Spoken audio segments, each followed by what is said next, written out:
Good morning students. आज का हमारा टॉपिक है एम्फीबॉलिक पाथवे। एम्फीबॉलिक पाथवे क्योंकि अभी तक हमने जो पढ़ा जैसे में कि ग्लूकोज जो है वो सब्सट्रैक्ट है जो कि रेस्पिरेशन के थ्रू हमें एनर्जी प्रोवाइड कर रहा है और कार्बन डाइऑक्साइड और वाटर में जो कंप्लीट उसका ऑक्सीडेशन हो रहा है। पर कार्बोहाइड्रेट जितने भी हैं और वो यूजुअली होते हैं सबसे पहले फर्स्ट कन्वर्टेड होते हैं ग्लूकोज के अंदर, उसके बाद हम उसको वो जो है यूज़ होते हैं हमारे रेस्पिरेशन के लिए। इनके अलावा जो और सबस्ट्रेट हैं जो कि हम रेस्पिरेशन में यूज़ कर सकते हैं, यूज़ करके हमें एनर्जी मिलती है जब वो रेस्पिरेटरी पाथवे से सीधे एंटर ना करके दूसरी तरफ से एंटर करते हैं, जैसे कि फ़ैट है और प्रोटीन है, ये दोनों भी हमारे इसमें ब्रेक डाउन होते हैं और टूटते हैं। जैसे फ़ैट टूट के ग्लिसरॉल और फैटी एसिड बनाता है क्योंकि ये इनके बेसिक प्रोडक्ट है। तो फैटी एसिड एंड ग्लिसरॉल मिलके ही फ़ैट बनाता है, तो फ़ैट भी फिर वापस किस में टूट जाएगा, अपनी ओरिजिनल उसमें फैटी एसिड एंड ग्लिसरॉल में टूट जाता है। जब फैटी एसिड है वो रेस्पिरेशन के लिए पहले जो है डिग्रेडेड होती है और एसिटाइल कोएंजाइम ए के through and enter the pathway इसमें एंटर कर जाती है और ग्लिसरॉल जो है वो एंटर करती है after being converted into PGL. जब वो पीजीएल से कन्वर्टेड होता है तब करती है। तो प्रोटीन भी डिग्रेडेड होता है प्रोटीएजेज में और फिर बाद में जो इसकी इंडिविजुअल यूनिट है अमीनो एसिड में बदल जाता है। और ये डिपेंड करता है कि वो किस के थ्रू इस पाथवे के थ्रू एंटर कर रहा है, क्रेब्स साइकिल के और इवन एज पायरुवेट और एसिटाइल कोएंजाइम के थ्रू। तो कुछ रेस्पिरेशन जो इन्वॉल्व है इसमें ब्रेक डाउन होता है सबस्ट्रेट का।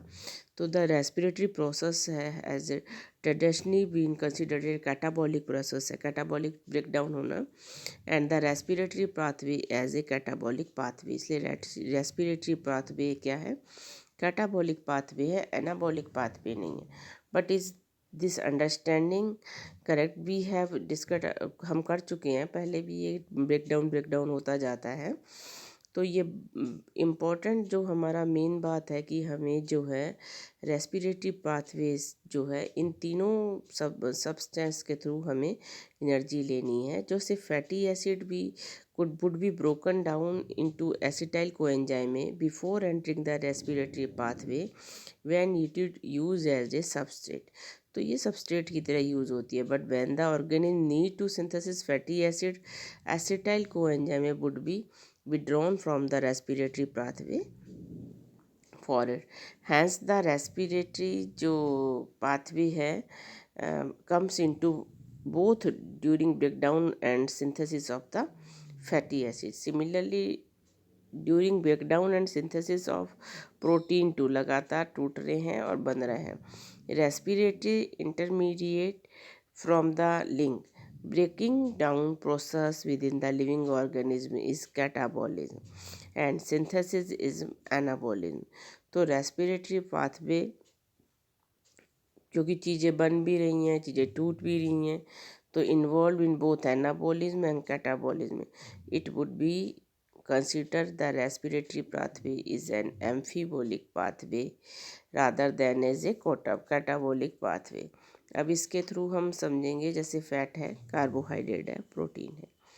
कार्बोहाइड्रेट सिंपल शुगर में बदल जाता है ग्लूकोज में, फिर हमें पता ही है ये ग्लाइकोलाइसिस के थ्रू एंटर कर देगा।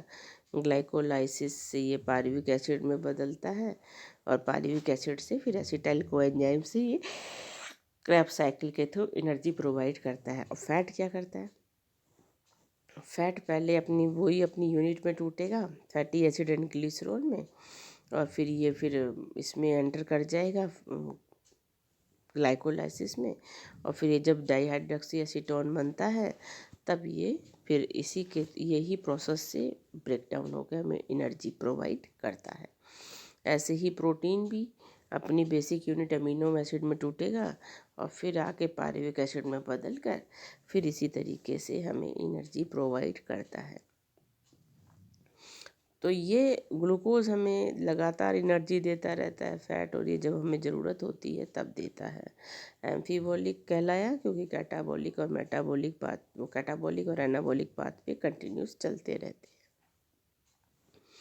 जब हमारा आता है कि मेटाबॉलिक पाथवे क्या है, तो हमें यही क्वेश्चन शो करना, जो हमने ये पाथवे बनाया इसी को ही शो करेंगे।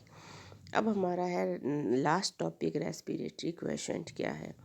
रेस्पिरेशन ड्यूरिंग जो एरोबिक रेस्पिरेशन है, ऑक्सीजन जो है कंज्यूम्ड होती है और कार्बन डाइऑक्साइड रिलीज़ होती है। तो जो रेशो है कार्बन डाइऑक्साइड का और ऑक्सीजन का, कार्बन डाइऑक्साइड का इवोल्यूशन का और ऑक्सीजन के कंजप्शन का, वो रेस्पिरेटरी क्वेश्चन कहलाता है। तो respiratory question means argue volume of CO2 evolve upon volume of oxygen consumed. तो रेस्पिरेटरी क्वेश्चन डिपेंड करता है टाइप्स ऑफ रेस्पिरेटरी सबस्ट्रेट पर, और रेस्पिरेशन के दौरान कौन सा सबस्ट्रेट है। When carbohydrate are use as a substrate the completely oxidize, तो कम्प्लीटली ऑक्सीडेशन होता है, जितना CO2 निकलता है उतना ऑक्सीजन कंज्यूम्ड होता है। तो there will be one equal आता है, equal amount of carbon dioxide and oxygen are evolved and consume, तो ये वन रहता है। अब इसके अलावा जब फैट यूज़ किया जाता है रेस्पिरेशन में, तो RQ लेस देन वन आता है। और जो जैसे फैटी एसिड में लिया हमने, तो ये डायग्राम में ये हमारे जो इक्वेशन है इसमें देखो, टाइप एमिलिन जो लेते हैं इससे हमें 0.7 आता है। इसी तरीके से जो प्रोटीन का भी है वो भी अबाउट 0.9 ही आता है, 1 से कम ही आता है। तो ये है कि लिविंग ऑर्गेनिज्म में जो रेस्पिरेटरी सबस्ट्रेट है ज़्यादातर जो है are more often more than one होते हैं।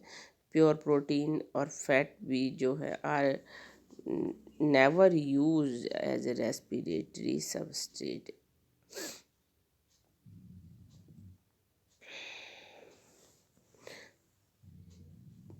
अब ये हमारा चैप्टर कंप्लीट हो गया है बेटा।